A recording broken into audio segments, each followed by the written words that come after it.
जो हुजूर की पनाह में आ जाता है ना वो बच जाता है। अल्लाह करे आपको समझ आए मेरी बात की। जो हुजूर की पनाह में आ जाता है वो जो दुनियादार रहता है, मालदार रहता है, हुजूर की पनाह में नहीं आता वो बेसुकून रहता है। फरमाते हैं यहाँ दुनिया में भी हुजूर की पनाह में आ जाओ, आज ले उनकी पनाह। और आज दलील आपने इब्ने माजा की हदीस लिखी है, हज़रत तमीम दारी हदीस के रावी हैं, आला हजरत ने लिखी है। फरमाते हैं जो हुजूर की पनाह में आया बच गया। दलील देते हैं, फरमाया इंसान तो इंसान, जानवर भी आते थे तो बच जाते थे। हजरत तमीम दारी रज़ी अल्लाह तआला अन्हु फरमाते हैं कि हम खड़े थे, एक ऊंट दौड़ता हुआ आया। नबी करीम सल्लल्लाहु अलैहि वसल्लम के पहले उसने कदमों पे सजदे किए। सहाबा कहने लगे हुजूर हमें भी इजाज़त दें। फरमाया वो तो बेजुबान है, उसे तो पता कोई नहीं, पेशे नज़र है वो नौ बहार, सजदे को दिल है बेकरार, रोकिए सर को रोकिए यही तो इम्तिहान है। फरमाया उसे क्या पता, तुम तो मुकल्लफ हो शरीयत के, तुम्हें इजाज़त नहीं है। और आला हजरत ने दो टोक लिखा है, फरमाया सिवाय खुदा के किसी को ताजीमी सजदा भी हराम है। ये नोट कर ले मेरी बात। और आला हजरत ने फतावा रज़विया में लिखा है किसी कब्र पे जाओ तो 4 हाथ दूर खड़े रहो। अल्लाह करे आपको समझ आए। कितने हाथ? 4 हाथ दूर खड़े रहो, सूरत फातिहा पढ़ो, दुरूद शरीफ पढ़ो, जिस कब्र पे गए हो उनकी रूह को इसाले सवाब करो, उनके वसीले से दुआ मांगो। आला हज़रत फरमाते हैं कब्र को सजदा बिल इत्तिफाक हराम है, तवाफ कब्र का करना बिल इत्तिफाक हराम है। बोसा लेने में इख्तलाफ है कि जायज़ है कि नाजायज़ है, लेकिन बोसे से भी चूंकि शक पड़ता है तो फरमाते हैं अहमद रज़ा की राय ये है कि बोसा लेने से भी बचा जाए। वो आ गया तो इससे अगली बातें करता है, बस खामोश रह, बाअदब रह और पीछे रह। तो हजरत तमीम दारी कहते हैं ये हदीस आला हजरत ने लिखी है लमन वल उला में। फरमाते हैं कि ऊंट ने पहले सजदा किया, कदम चूमे, फिर उसने हुजूर के कान में कोई बात कही। रोजे दे दिवाले ने गुलामां दियां टोलियां, एक पे सुनदा करोड़ां दियां बोलियां। यानी ऊंट ने बात की तो हुजूर ने वो भी सुन ली। आला हजरत कहते हैं जो पनाह में आता है बच जाता है। कहते हैं रसूल करीम ने ना ऊंट की पुश्त पे हाथ फेरा और अल्लाह के महबूब फरमाने लगे फिक्र न कर, अब तू आ गया है ना तो जैसे तू कहेगा वैसे ही हो जाएगा, जैसे तू कहेगा वैसे ही। इब्ने माजा में मौजूद है, पर मैं चूंकि फाज़िल बरेलवी रहमतुल्लाह अलैह की किताब से पेश कर रहा हूँ अल अम्न वल उला से, तो मैं उसी अंदाज में पेश कर रहा हूँ जिस अंदाज में वहाँ है। हज़रत तमीम दारी कहते हैं कि हमारी समझ में बात कोई ना आई। थोड़ी देर गुजरी तो कुछ लोगों ने हाथों में रस्सियाँ पकड़ी हैं, खंजर पकड़े हैं, दौड़े आए, या रसूलल्लाह ये हमारा ऊँट है। हज़रत तमीम दारी कहते हैं मैंने देखा कि जब वो आ गए ना खंजर लेके तो ऊँट हुजूर के पीछे छुप गया। आज ले उनकी पनाह, आज मदद मांग उनसे, वो हुजूर के पीछे छुप गया। तो कहते हैं कि नबी करीम सल्लल्लाहु ताला अलैहि वसल्लम ने फरमाया क्या मसला है भाई? या रसूलल्लाह हमारा ऊँट है, ज़िबा करने लगे थे दौड़ा आया है। तो हुजूर फरमाने लगे वो तो तुम्हारी शिकायत कर रहा है। वो कहता है या रसूलल्लाह मैंने बरसों इनकी नौकरी की, बरसों मैंने बड़ी नौकरी की।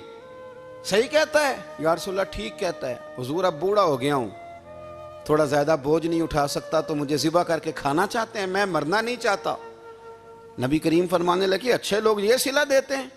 उन्होंने अर्ज की हुजूर आप हुक्म कर दें, हम इसको छोड़ देते हैं या रसूलल्लाह, नहीं ज़िबा करेंगे, खिदमत करेंगे। हुजूर फरमाने लगे नहीं अब मेरे पास आया है ना, अब मैंने वापस नहीं करना, आज हो गया है, आज ले उनकी पनाह, आज मदद मांग उनसे, आज हो गया या रसूलल्लाह फिर रख लें। हुजूर ने फरमाया नहीं भाई पैसे बताओ कितने? या रसूलल्लाह नहीं नहीं कुछ नहीं। नबी करीम अलैहिस्सलाम ने फरमाया नहीं बताओ कितने, बताओ कितने? उन्होंने कहा हुजूर एक दफा रेट लगाया था तो 100 दिनार लगा था। हुजूर ने फरमाया बिलाल दे दो 100 दिनार। 100 दिनार दे दिया। आला हज़रत फरमाते हैं देखो उनकी पनाह में आने की बरकतें कितनी हैं। उनसे कहा तुम जाओ, वो चले गए। हुजूर ने पुश्त पे हाथ फेरा, फरमाया जा तू आज़ाद है। हज़रत तमीम दारी कहते हैं वो पहले गया फिर पलट के आया, उसने नबी पाक के कान में को बात की, कई बातें की, पर मैं एक बात करता हूं, कई बातें की, एक बात की तो हुजूर रो पड़े। ऊंट चला गया, हमने अर्ज की हुजूर ये क्या कह गया है? तो महबूब फरमाने लगे ये कह गया या रसूल अल्लाह जिस तरह आपने मुझे छुरी से बचाया है मैं दुआ करता हूं अल्लाह आपकी उम्मत को जहन्नुम से महफूज फरमाए, अल्लाह जहन्नुम से बचाए आपकी उम्मत को। इस तरह मुझे छुरी से आपने महफूज किया। आला हज़रत फरमाते हैं किन चक्रों में पड़े हुए हो, किन चक्रों में? पैसों की पनाह लेते हो, ओहदों के पीछे छुपते हो, दौलत के पीछे छुपते हो, ताल्लुकात के पीछे छुपते हो। फरमाया मुसीबत आएगी तो ये सारे हट जाएंगे। अगर पनाह लेनी है तो मदीने वाले महबूब की पनाह लो, दरवाज़ा रसूल पे आओ, नबी करीम की बारगाह में झुको, हुजूर से प्यार करो। आला हज़रत फरमाते हैं महबूब का अदब करो, रसूलुल्लाह की गुलामी करो। फरमाते हैं फिर के गली गली तबाह, ठोकरें सब की खाएं क्यों, दिल को जो अक्ल दे खुदा तो तेरी गली से जाए क्यों। और फरमाने लगे जान है इश्क मुस्तफ़ा, रोज़ फुजूं करे खुदा, जिसको हो दर्द का मज़ा वो नाज़े दवा उठाए क्यों, जिसको हो दर्द का मज़ा वो नाज़े दवा उठाए क्यों। उन्होंने महबूब करीम की मोहब्बत का पैगाम दिया, सहाबा की मोहब्बत का, बोलिए, सहाबा की मोहब्बत का। पूरी किताब लिखी हज़रत सिद्दीक़ अकबर जनाब उमर के फ़ज़ाइल पर। और मज़े की बात यह है कि आला हज़रत ने ना उर्दू शायरों में से किसी को तौफीक नहीं हुई हुजूर को शहनशाह कहने की। आला हज़रत ने कहा मेरे नबी शहनशाह हैं। दलील क्या दी? फरमाने लगे पढ़ो तिरमिज़ी, हुजूर ने फरमाया मेरे दो वज़ीर ज़मीनों में हैं, दो आसमानों में। ज़मीन के दो वज़ीरों के नाम अबू बकर और उमर हैं, आसमान के दो वज़ीर हैं जिब्रील और मीकाईल। तो आला हज़रत कहने लगे हुजूर वज़ीर तो किसी शहनशाह के ही होते हैं, फिर कह लो ना शहनशाह। तो फिर फरमाने लगे हाजियो आओ शहनशाह का रोज़ा देखो, हाजियो आओ शहनशाह का रोज़ा देखो। काबा तो देख चुके अब काबे का भी काबा देखो, काबा तो देख चुके अब काबे का भी, गौर से सुन तो रज़ा काबे से भी आती है सदा, मेरी आंखों से मेरे प्यारे का रोज़ा देखो। आला हज़रत ने सारी ज़िंदगी और सहाबा किराम की बात की, अहले बैत की बात की, औलिया की बात की, सूफिया की बात की, दिफा किया सबका, सबके शानों में लिखा, उम्मत को बतलाया कि अपने बुजुर्गों से जुड़े रहोगे तो बचे रहोगे। आला हज़रत ने तंज करने से, तनकीद करने से, बिला वजह गलतियां निकालने से और एक दूसरे पर लान तान करने से हमें बचने को कहा। आला हज़रत फरमाते हैं कोई इल्म अगर आ जाए ना तो उसका माना ये नहीं कि सबको जाहिल समझ लेना चाहिए। समझ आ रही है मेरी बात की? हम जिस शोबे में भी होते हैं ना, सामने वाले को अनपढ़ ही समझते हैं। मौलवियों के बारे में बाद लोगों का ख्याल है कि ये पता नहीं कौन सी मखलूक है, इनको क्या पता दुनियादारी का। मैं सही कह रहा हूँ। इसी तरह जो मेरे शोबे से ताल्लुक़ रखने वाले लोग हैं वो कहते हैं शायद सारे ताजर 2 नंबर तरीके से ही माल कमाते हैं। ये हो नहीं सकता, ऐसा हो नहीं सकता। हमें ना दूसरों की अहमियत की खबर रखनी चाहिए। हम एक दूसरे से प्यार, हम तंज करते हैं, तनकीद करते हैं। फाज़िल बरेलवी मना करते थे, आप फरमाते ये तरीका दुरुस्त। हम जब गलतियां निकालने पे जाते हैं तो माज़अल्लाह इतना ऊपर बन जाते हैं कि माज़अल्लाह सुम्मा माज़अल्लाह अल्लाह रसूल तक पहुंच जाते हैं। आला हज़रत के ज़माने में एक शख्स ने कह दिया नबी पाक का ख्याल आए तो नमाज टूट जाती है। अकल है ना जी, जहां मर्जी ले जाओ। वो कहने लगा जी मैंने खालिस अल्लाह के लिए पढ़नी है ना फ़लसफ़ा अजीब। नबी पाक का ख्याल आए तो नमाज। आला हज़रत फरमाने लगे तू बड़ा ही पागल है, जब तू कहेगा अस्सलामु अलैका अय्युहन नबी ख्याल आएगा कि नहीं। फरमाने लगे तू बड़ा ही नादान है, जब तू कहेगा अल्लाहुम्मा सल्ली अला मुहम्मदिन व अला ख्याल आया कि नहीं आया। फरमाने लगे तू नबी पाक की बात करता है, नमाज में तो अब्बा अम्मा का भी ख्याल आता है। रब्बना ग़फ़िरली वाली वालिदैया। फरमाने लगे रब्बे के ख्याल से नहीं टूटती तो मदीने वाले के ख्याल से कैसे टूट गई। फरमाने लगे बड़ा ही बेवकूफ़ है तू। आला हज़रत फरमाने लगे तू कहता है हुजूर का ख्याल आए तो टूट जाती है। फरमाने लगे जब तक हुजूर का ख्याल आए ना नमाज होती ही नहीं, जब तक हुजूर का ख्याल ना आए नमाज होती ही नहीं, सवाल ही नहीं पैदा होता। लोगों ने कहा जनाब वो किस तरह। तो आला हज़रत फरमाने लगे अल्लाह ने कहा कुरान में वाकई मुस्सलात नमाज पढ़ो, ये नहीं बताया कितनी पढ़नी है, और ये भी नहीं बताया फजर की कितनी पढ़नी है, ये भी नहीं बताया जोहर की, ये भी नहीं बताया क़याम कैसे करना है, हमें ये भी नहीं बताया रुकू कैसे करना है। हमें पता कैसे पता चला? जब सहाबा ने कहा ना रब कहता है नमाज पढ़े तो कैसे पढ़ें, तो हुजूर फरमाने लगे सल्लू कमा रायतुमूनी उसल्ली, नमाज उस तरह पढ़ो करो जिस तरह मुझे पढ़ते हुए देखते हो। तो कहा ये तो कैसी अजीब बात कर रहा है कि नबी करीम सल्लल्लाहु अलैहि वसल्लम का ख्याल आए। और फिर बड़ी मज़ेदार बात, एक शख्स ने आला हज़रत से आके ना, उस ज़माने में ना एक आर्या मज़हब होता था, अब अल्लाह का शुक्र है वो कोई नहीं। अब वैसे जो बड़े नए नए मज़हब निकल आए हैं, जो आदमी जितना पढ़ जाता है माज़अल्लाह वो एक नई बात ही शुरू कर देता है, और जो अनोखी बात करे उसके पीछे रश भी ज़्यादा हो जाता है। स्टाइल ज़रा हटके हो ना जी तो ज़रा माहौल जल्दी बन जाता है। तो वो आर्या मज़हब था, तो वो एक आर्या आ गया आला हज़रत के पास, आके कहने लगा कि फ़र्ज़ की अहमियत ज़्यादा है कि सुन्नत की। तो आला हज़रत फरमाने लगे भाई अहमियत तो फ़र्ज़ की ज़्यादा है। तो कहने लगे आपका वज़ू तो फिर सुन्नत से शुरू होता है। वज़ू में पहला फ़र्ज़ है मुँह धोना, और आप सबसे पहले हाथ धोते हैं, ये भी सुन्नत। नाक में पानी डालना ये भी, कुल्ली करना ये भी। मेरी बात की समझ आ रही है? उसने कहा ये आप अजीब लोग हैं, फ़र्ज़ अगर बड़ा है तो पहले फ़र्ज़ होना चाहिए था। समझ आ रही है मेरी बात की? लोग दीन पर बड़े बड़े मुख्तलिफ एतराज़ात करते हैं ना, उसने कहा जी पहले होना चाहिए था फ़र्ज़। तो मुंह धोना फ़र्ज़ है, आपने घुटनों तक हाथ धोए, अब ये जो आपने हाथ धो ये भी सुन्नत, कुल्ली करी तो वो भी सुन्नत, नाक में पानी डाला तो वो भी सुन्नत, तो आप तो चौथे नंबर पे फ़र्ज़ अदा कर रहे। तो आला हज़रत फरमाने लगे तुम असल में महबूब का ग़ुलाम नहीं ना। हाँ तुझे क्या पता हो ये बात क्या है, तू बैठ जा हमसे सुन, हम तुझे बताते हैं। उसने कहा जी क्या मतलब? फरमाने लगे ये महबूब जो है ना हमारे, ये हमें बड़ी जगहों से बचाते हैं, ये बचा बचा के फ़राइज़ तक ले जाते हैं। क्या क्या मतलब? कहने लगे हुजूर ने हमें कहा है कि पहले ना हाथ धो लो, पता चल जाए पानी ज़्यादा गर्म तो नहीं, मुंह जाली ना जाए, पहले ना देख लो। फरमाया फिर नाक में डाल के पता करा लो कि इसमें से बदबू तो नहीं आती, सुन्नत भी अदा हो गई, पता भी चल गया बू तो नहीं आ रही। और फरमाया फिर मुंह में डाल के चख लो कि बद जायका तो नहीं। अब ये 3 सुन्नतें अदा करके तुम फ़र्ज़ अदा करोगे तो अल्लाह भी राज़ी होगा, अल्लाह के रसूल भी राज़ी होंगे। और रज़विया में इस मज़मून को बयान करते तिरमिज़ी शरीफ की वो हदीस नकल करते हैं। आप फरमाते मुसलमानों इस हदीस को याद कर लो, अगर तुम इसे याद करोगे तो मजबूत हो जाओगे। हदीस क्या है?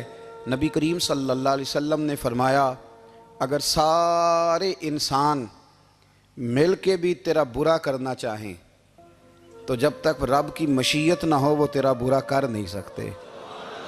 और हुजूर सल्लल्लाहु अलैहि वसल्लम ने फरमाया अगर सारे इंसान मिल के तेरा भला करना चाहें तो जब तक रब की रज़ा ना हो तेरा भला हो नहीं सकता। तो आला हज़रत फरमाते इस चीज़ को ज़हन में बिठाओ, मुसलमानों अपना रुजू अपने रब रसूल की तरफ मजबूत करो। ये क्या बात हो गई कि मैं इससे भी डर रहा हूँ, मैं उससे भी डर रहा हूँ, वो भी मेरे पीछे लग गया। फाज़िल बरेलवी रहमतुल्लाह अलैह इन चीज़ों से मना फरमाते थे। वो कहते थे ये तोहमात हैं, ओहाम परस्ती है, हमें इन चीज़ों से हमेशा बचना है, अपनी आने वाली नस्लों को बचाना है। फरमाया करते थे रब की रज़ा पे जो राज़ी रहता है अल्लाह उसे सुकून वाली ज़िंदगी अता फरमाता है। हमारे यहाँ लोग पूछते हैं तबीयत कैसी है, लेकिन यूपी में, सीपी में, लखनऊ में पूछा जाता है कि क्या शिकायत है आपको? कहते हैं जी सर दर्द की शिकायत है। ये उर्दू का एक मुहावरा है। जनाब क्या शिकायत है? कहते हैं जी मुझे कमर दर्द की शिकायत है। फिर पूछने वाले पूछते हैं कि जनाब उस शिकायत का क्या बना? तो सदरुल शरिया मौलाना अमजद अली साहब आज़मी रहमतुल्लाह अलैह फरमाते हैं आला हज़रत को बुखार था तो मैं हाजिर हुआ, तो मैंने कहा हुजूर शिकायत का क्या बना? कहने लगे मौलाना पढ़े लिखे हो के तो ऐसी बातें ना करो, शिकायत किससे करनी है? रब ने जिस हाल में रखा है बड़ा ही अच्छा रखा हुआ है। शिकायत का क्या माना हुआ? अल्लाह ने जहाँ समझा मुनासिब उसने हमें रखा है, शिकायत क्या होती है? मुझे किसी से शिकायत नहीं। फरमाया करते थे अल्हम्दुलिल्लाह मुझे सर दर्द भी होता है और बुखार भी होता है और मैं बड़ा खुश हूँ। ये वो वाली बीमारियां हैं, ये वो अमराज हैं जो नबियों के कदम भी चूमने आया करते थे।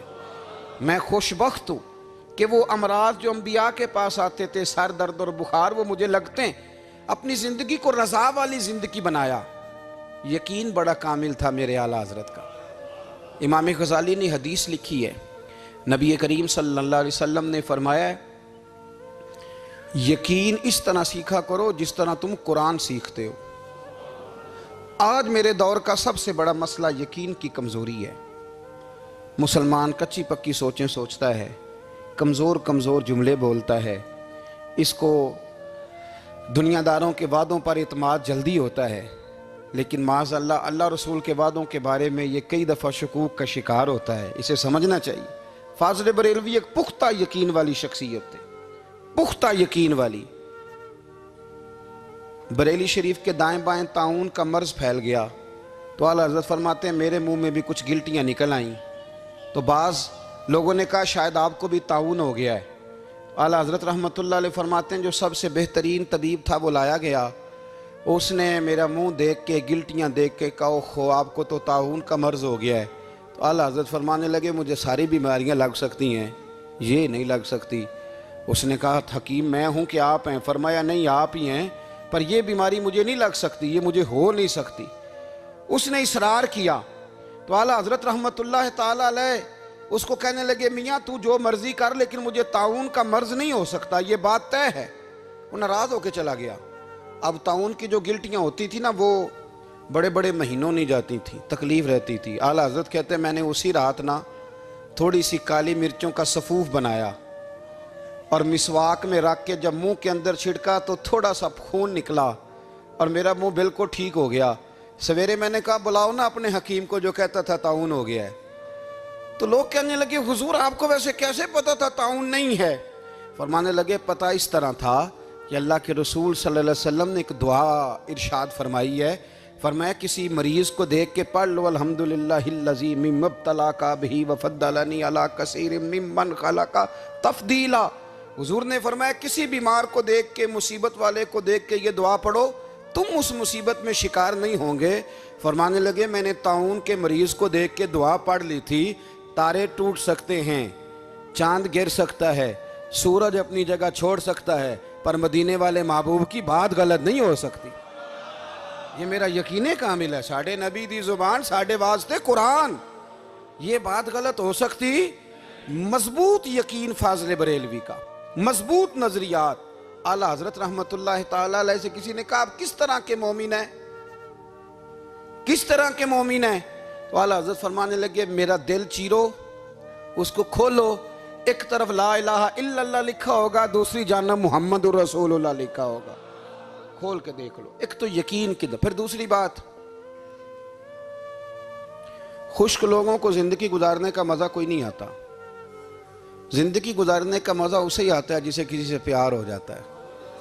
बाकी ना देखे ना, एक बंदा जबरन एक शख्स बच्चे पालता है, वो कहता है ये मेरे लिए क्या मुसीबत है 5 बच्चे, और एक शख्स को बच्चों से प्यार हो जाता है। वो जवान भी है, खूबसूरत भी है, पर ईद पे कपड़े नहीं खरीदता। बीवी से कहता मैं पुरानी पहन लूँगा, पर बच्चों को नहीं ले दे। और भाई तेरी ख्वाहिशें मर गई हैं, तेरी खूबसूरतियों की तरफ जाने की आरज़ुएं ख़त्म हो गई। तो कहने लगा सारा कुछ है पर बच्चों से प्यार जो हो गया। आला हज़रत रहमतुल्लाह अलैह बहुत बड़े फ़लसफ़ी थे, मंतकी थे, बहुत बड़े साइंसदान थे। यहाँ बड़ा संजीदा इज्तिमा है, मैं बड़ी ख़ास बात करने लगा हूँ। सारे साइंसदान कहते हैं ज़मीन घूमती है। आला हज़रत ने इतनी मोटी किताब लिखी है ज़मीन साकन है। फरमाते थे हम जैसे मर्जी साइंसदान कहेंगे आपने दलाइल दिए हैं। आप फरमाते हैं जब नबी करीम अलैहिस्सलाम की हदीस मुस्लिम शरीफ में मौजूद है कि जब अल्लाह ने ज़मीन को पैदा किया ज़मीन कांपने लगी तो अल्लाह ने पहाड़ों को मीखें बना के, किले बना के अंदर लगा दिया तो ज़मीन ठहर गई। फरमाने लगे जब मुस्तफ़ा करीम ने कह दिया ठहर गई है तो सारे साइंसदान भी कहें तो हम मानने को तैयार नहीं कि घूमती है। उन्होंने दलाइल दिए। वो हमें ना रोज़ कह देता है डॉक्टर आपकी तबीयत ख़राब है, खांसी है, घर में किसी और को तो नहीं? हाँ जी है जी। वो कहते उसी की वजह से हो गई है। ओ खुदा के बंदे, नबी करीम अलैहिस्सलाम ने फरमाया बीमारी मुताद्दी नहीं होती, एक से दूसरे को नहीं लगती।